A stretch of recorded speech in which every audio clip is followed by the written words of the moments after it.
Hi and hello. Welcome back to SWK 220 Introduction to Social Welfare. This is Unit 9, Social Policy and Social Work Practice. I just put my daughter to sleep, so I'm just sitting in the hallway here. I will keep this very brief. The reading for this chapter is Graham, Shear, and Delaney, Chapter 7. There is no chat discussion this week as the policy brief is due. So if you haven't submitted that already, I hope you are working on it. Okay, so this chapter, it discusses, we're talking about social policy. How does that work, connect with the work that we do every day and day in and day out? How do we connect the macro, these macro ideas? I always forget that I'm not in the range here. But how do we connect these big ideas to the small work that we do? And I shouldn't say small, but the direct work that we do.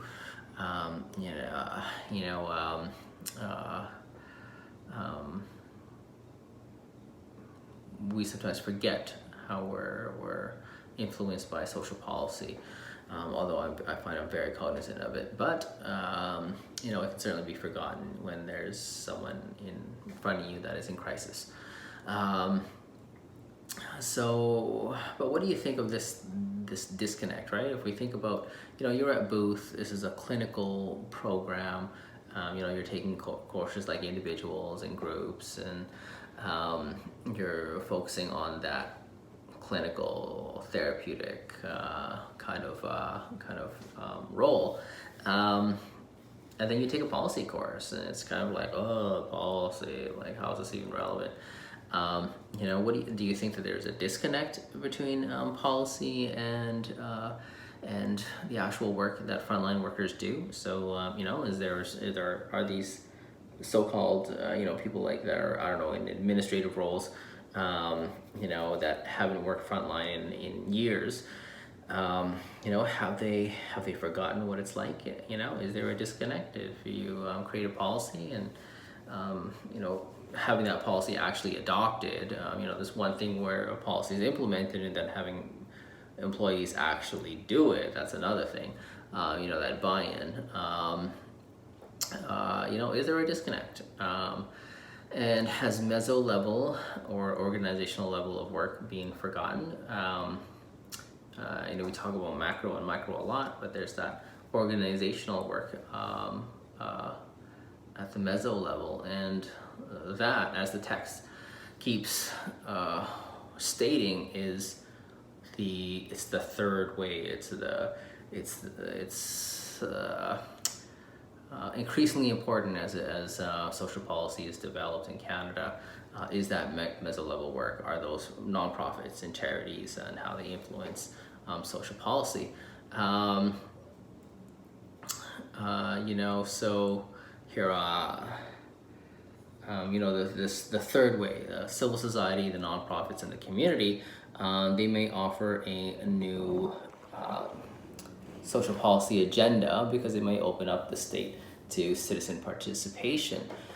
It has the potential to render my dog's barking, maybe there's someone out there, to render social policies more responsive to the local needs of the citizens.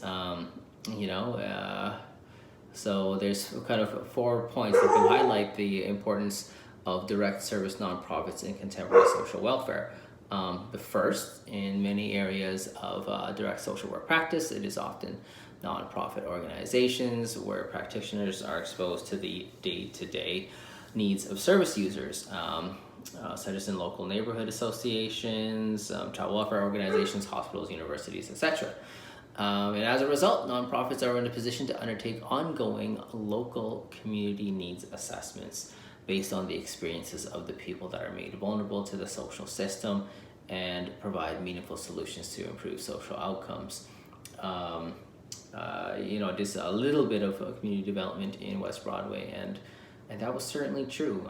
We had forums, we had town halls, and we met with the neighborhood, and they provided how they experienced the system, right? Whether it be healthcare, whether it be income security programs such as EI, whether it be the food bank. It provided their lens. In terms of mental health, there is a mental health advisory board, completely volunteer and completely from 12 members of the community of clients. And now in this neoliberal age, we call them consumers, to reflect the market state. I'm not entirely comfortable with that, but that's the nomenclature being used, at least in some circles. And also, second, there's a historical context in which social change emerges from the local level, from these grassroots levels. There are many examples. Settlement house movement, really important in social work history. Social reform movement, the prison reform movement, long-term care, independent living, etc.